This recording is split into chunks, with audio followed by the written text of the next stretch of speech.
స్త్రీలలో భావప్రాప్తి సమస్యను ఎలా అధిగమించవచ్చు అని మిత్రులు అడుగుతున్నారు. స్త్రీలకు భావప్రాప్తి జరిగినంత ఈజీగా భావప్రాప్తి జరగదు. సో భావ అనేవాడు ఏదో పుట్టే ఉంటాడు కనుక ఇందులో భావప్రాప్తి అంటే దీన్ని మనం ఇంగ్లీష్లో ఆర్గాజం అంటాం. ఈ ఆర్గాజం అనేది అనుభవించాలే కానీ చెప్పడం సాధ్యం కాదు. ఫర్ ఎగ్జాంపుల్ మీకు స్విమ్మింగ్ గురించి ఒక వ్యక్తి ఒక పుస్తకం రాయొచ్చు. స్విమ్మింగ్ చేసే ముందు మీరు ఈ ఫలానా బట్టలు వేసుకోండి, ఫలానా సెంట్ వాడకండి, ఫలానా కళ్ళకు ఈ ప్రొటెక్షన్ పెట్టుకోండి, చెవులలో దూది పెట్టుకోండి, చేయి ఇలా అనండి, మళ్ళీ కిందకనండి, చేయి ఇలా అనండి, కాలు ఇలా అనండి.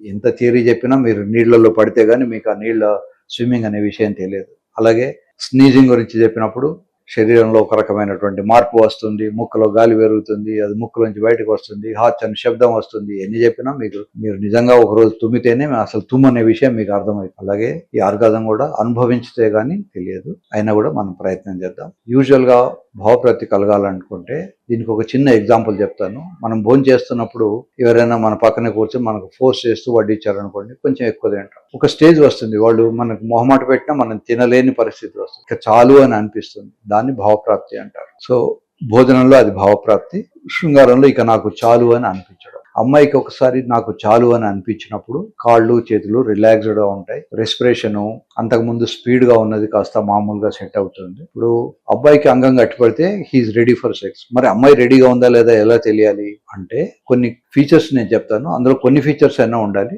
అందులో ముఖ్యమైన ఫీచర్ మానంలో తడి రావాలి. అమ్మాయిలకు మానంలో తడి రానప్పుడు శృంగారంలో పాల్గొంటే వాళ్ళకు నొప్పి వస్తుంది. ఒకవేళ తడి రాకపోతే తడి చేయండి. మీ దగ్గర ఉన్న నీళ్ళలో, ఇంట్లో ఉన్న నూనె, కొబ్బరి నూనె, ఆయిల్, ఆయింట్మెంట్ ఏదో ఒకటి పెట్టండి. బయట కూడా మీకు లూబ్రికెంట్స్ అని దొరుకుతాయి. కొబ్బరి నూనె వాడినా, మీరు మీ ఇంట్లో వంటకు వాడుకునే నూనె వాడినా ఇన్ఫెక్షన్స్ ఏమీ రావు, భయపడకండి. ఏదో రకంగా తడి చేసి అంటరండి. ఇది కాకుండా కొద్దిమందికి గూస్ స్కిన్ అంటారు, ఇలా హెయిర్ ఇలా నిల్చి ఉండడం కానీ, హిప్స్ టైట్ అవ్వడం, బ్రెస్ట్ టైట్ అవడం, నిపుల్స్ స్ట్రేట్ అవడం, ఇవన్నీ ఎడిషనల్ ఫీచర్స్. ఎడిషనల్ ఫీచర్స్ కొందరికి కొన్ని ఉంటాయి, కొన్ని ఉండవు. బట్ మాక్సిమం పీపుల్ కు మానంలో తడి రావడం అనేది ఇంపార్టెంట్. అది ఇంపార్టెంట్ ఫీచర్ కూడా. ఆ ఫీచర్ లేనప్పుడు శృంగారం చేయకూడదు. కొద్దిమందికి హార్మోన్స్ వగేరా తగ్గిపోయి, ఎస్పెషల్లీ మెన్స్ట్రల్ సైకిల్స్ ఆగిపోయిన తర్వాత ఎస్ట్రోజన్ అనే హార్మోన్ లెవెల్ బాడీలో తగ్గిపోతుంది. దానివల్ల వాళ్ళకు డ్రై వెజన తయారవుతుంది. అటువంటిప్పుడు మీరు దగ్గరలో ఉన్న లేడీ డాక్టర్ని కలిసి వాళ్ళకు కొన్ని ఆయింట్మెంట్స్ అవి రాసిస్తారు. ఆయింట్మెంట్స్ పెట్టుకుంటే మళ్ళీ మీకు ఆ సూదనింగ్ తడి రావడం మొదలవుతుంటుంది. అమ్మాయికి భావప్రాప్తి కలగాలంటే అమ్మాయితో ఎమోషనల్ బాండింగ్ ఉండాలి. ఎమోషనల్ బాండింగ్ లేకుండా మీరు శృంగారం చేస్తే వాడికి భావప్రాప్తి కలగదు. ఫర్ ఎగ్జాంపుల్ ప్రాస్టిట్యూట్స్ ఉంటారు, వేశ్యలు ఉంటారు. వాళ్ళు పొద్దున్న నుంచి రాత్రి వరకు 10 మందితో సంసారం చేయొచ్చు, అయినా వాళ్ళకి భావప్రాప్తి జరగదు. కానీ ఆమె కూడా ఎవడో ఒక లవర్ ఉంటాడు, వాడితో శృంగారంలో పాల్గొంటే మాత్రం ఆమె షీ విల్ ఎంజాయ్. సో దాన్ని వాళ్ళ మానసిక స్థితిని బట్టి దానికి తగ్గట్టుగా తయారు కావాలి. అప్పుడు మాత్రమే అది ఎంజాయబుల్ అవుతుంది. కాకపోతే ఎమోషనల్ బాండింగ్ తర్వాత ఫిజికల్గా కూడా కొన్ని చిన్న చిన్న చిట్కాలు చెప్తాను, అవి గమనించుకోండి. మీరు ఆఫీస్కి వెళ్ళినా కూడా మధ్య మధ్య చిన్న చిన్న మెసేజ్లు పెట్టండి. ఏం తిన్నావా, పడుకున్నావా, ఎలా ఉంది, మూడ్ ఎలా ఉంది అని. తర్వాత పలకరించడం నేర్చుకోండి, కమ్యూనికేషన్ నేర్చుకోండి. ప్రతి అమ్మాయి మార్నింగ్ నుంచి ఈవినింగ్ వరకు చాలాసార్లు డ్రెస్సులు మారుస్తారు, మేకప్ మారుస్తారు. చిన్న చిన్న పిల్లలు కూడా, వాళ్ళ నేచర్ అది. సో దాన్ని చూసి అప్రిషియేట్ చేయడం నేర్చుకోండి. ఈస్థెటిక్ సెన్స్ పెంచుకోండి.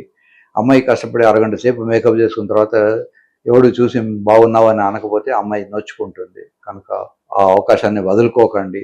మీరు వదులుకుంటే మీ పక్కింటోడు దాన్ని యూటిలైజ్ చేసుకునే అవకాశం ఉంటుంది. This is a competitive world.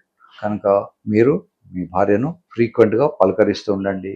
ఆమెతో మమేకం కండి. ఆమె ఏం చేస్తున్నారో గమనించండి. ఆమె ఏం డ్రెస్ వేసుకున్నారు, ఎలా ఉంది, ఇవన్నీ కూడా మీరు చెప్పగలని నేర్చుకోవాలి. మీరు చెప్పకపోతే వచ్చే ప్రాబ్లమ్స్ చాలా ఉంటాయి. కనుక మీ మనసులో మీకు మీరు చాలా అందంగా ఉంది అని అనుకోవచ్చు, కానీ అనుకున్న విషయాన్ని ఆమెకు కన్వే చేయడం కూడా నేర్చుకోండి. సో దానివల్ల ఆమె హ్యాపీగా ఉంటారు, మీరు హ్యాపీగా ఉంటారు. హ్యాపీగా ఉండండి. ఆనందో బ్రహ్మేతి వ్యజానాత్ అంటారు. ఆనందంగా ఉండడమే బ్రహ్మ, అదే దేవుడు. కనుక మీరు ఆనందంగా ఉండండి, మీ చుట్టూ ఉన్న వాళ్ళని ఆనందపరచండి. సర్వే జనా సుఖినో భవంతు.